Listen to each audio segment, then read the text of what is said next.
मूर्तिजापूर शहर पोलिसांनी चोरीच्या आरोपीला 12 तासात केली अटक। मूर्तिजापूर शहरातील आंबेडकर चौकातील करिश्मा मेडिकलमध्ये अज्ञात चोरांनी शटर तोडून मेडिकलमधले नगदी 12,000 रुपये मोबाईल चोरून नेल्याची घटना 20 मार्च रोजी नुकतीच घडली असून करिश्मा मेडिकलचे संचालक शेख रिजवान शेख खलील राहणार मूर्तिजापूर यांनी शहर पोलीस स्टेशनला फिर्याद दिल्यावरून मूर्तिजापूर शहर पोलिसांनी अज्ञात आरोपी विरोधात BNS कलम 305 अन्वये गुन्हा दाखल केला होता।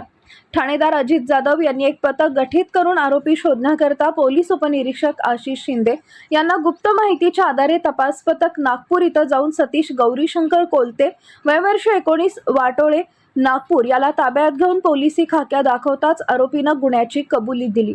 आरोपीला अटक करून पोलिसांनी नगदी 5,000 रुपये एक मोबाईल असा एकूण 12,000 रुपयांचा मुद्देमाल जप्त केला।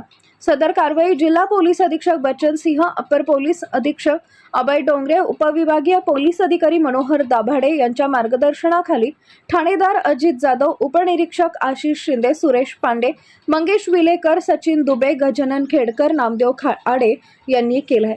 प्रतिनिधी मोहम्मद शब्बीर, महाराष्ट्र न्यूज मराठी, अकोला।